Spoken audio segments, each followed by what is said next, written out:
Bismillahirrahmanirrahim. Assalamualaikum warahmatullahi wabarakatuh. Kembali lagi bersama saya Ahmad Maulana.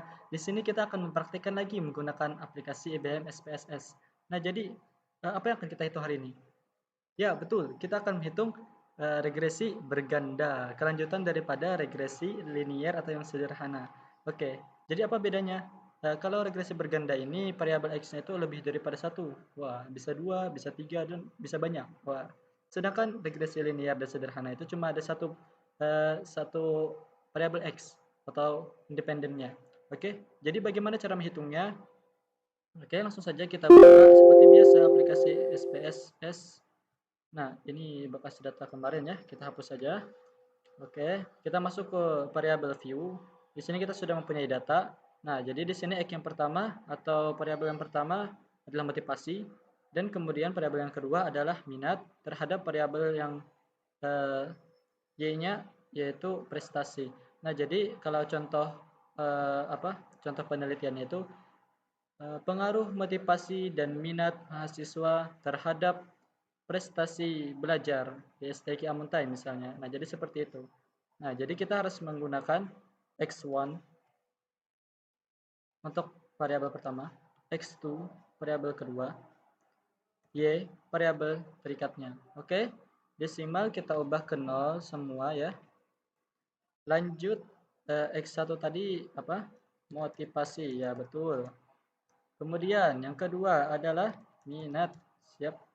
Yang ketiga adalah prestasi. Kita harus berprestasi ya. Kemudian measure-nya kita ubah ke scale semua. Oke, karena datanya bersifat angka. Kita masuk ke data view. Nah, di sinilah kita akan mempaste daripada 12 responden di sini. Kita copy, ya Ctrl C, kemudian masuk ke SPSS, klik di sini, Ctrl V. Nah, jadi di sini sudah termasuk datanya. Jadi bagaimana cara menghitungnya? Nah, kita lihat catatan dulu ya. Di sini analyze regression linear. Oke, itu untuk regresi berganda. Oke. Oh ya, saya lupa. Untuk menghitung regresi multiple atau berganda di sini, ada syarat-syarat juga yang harus dipenuhi sebagaimana regresi sederhana yang kemarin. Cuma di sini ada tambahan syaratnya atau lebih banyak karena multiple kan ganda harus lebih banyak juga. Jadi syarat yang pertama ialah normalitas. Nah, jadi bagaimana cara menghitung normalitas? Kalian bisa lihat video, bisa klik di pojok kanan atas atau lihat di kolom deskripsi di bawah. Kemudian ada juga syaratnya itu harus linier. Nah, jadi ada dua syarat sudah. Yang ketiga, tidak terjadi gejala multikoliniaritas. Nah, jadi tidak terjadi gejala ini. Nah, jadi harus dihitung juga. Ya, ini adalah tambahan daripada syarat-syarat yang kemarin ya. Untuk regresi yang berganda ini ada tambahannya. Yaitu ini yang ketiga. Kemudian kalian bisa lihat juga nanti videonya. Saya akan bikinkan videonya terpisah. Kemudian tidak terjadi gejala heteroskedastisitas. Nah, banyak S-nya. Nah, jadi di sini kita akan hitung juga uji dulu apakah dia sudah lulus syaratnya atau belum. Jikalau belum maka tidak boleh digunakan regresi berganda ini. Jikalau sudah, ya kita sudah bisa menggunakan penghitungan regresi berganda ini. Kemudian yang terakhir adalah tidak terjadi gejala autokorelasi. Nah, di sini cuma seperti kemarin hanya untuk data time, series atau runtut waktu. Nah, kalau datanya itu tidak runtut waktu, maka ini tidak diperlukan. Oke, jadi setelah 5 syarat tadi sudah terpenuhi, lanjut saja kita bagaimana cara menghitungnya. Oke, analyze regression linear. Oke, kita ikuti saja karena itu sudah ringkasannya sudah saya buat. Analyze regression linear. Oke, dependent satu yaitu Y, independent 2. Nah, kita masukkan ke sini ke independent. Kemudian ada tambahan lagi kah? Uh, method enter statistik, centang estimate dan model fit.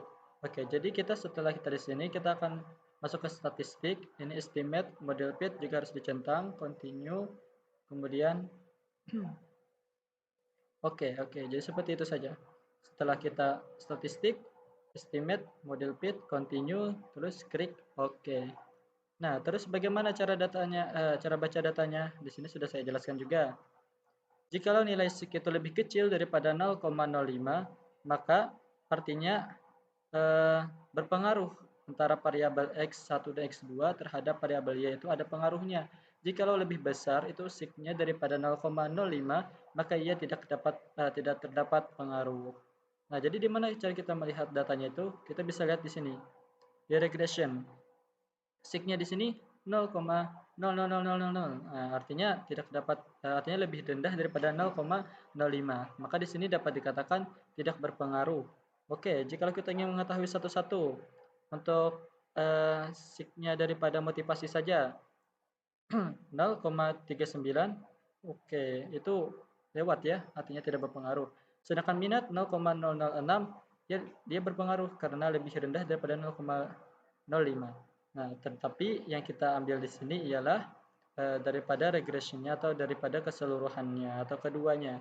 Nah, jadi di SIG yang pertama inilah kesimpulannya, yaitu ada pengaruhnya terhadap eh, prestasi belajar. Nah, jadi minat dan motivasi mahasiswa di STIK Mutai itu berpengaruh terhadap prestasi belajar mahasiswa itu tersebut.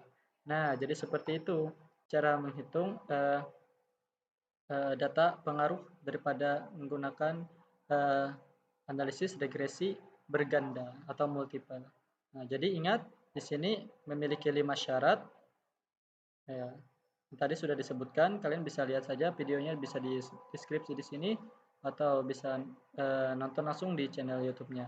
Nah, jadi seperti ini. Mudah-mudahan bisa dipahami ya, karena acaranya lumayan panjang. Perlu memerlukan fokus yang lebih untuk memahami pelajaran kita hari ini.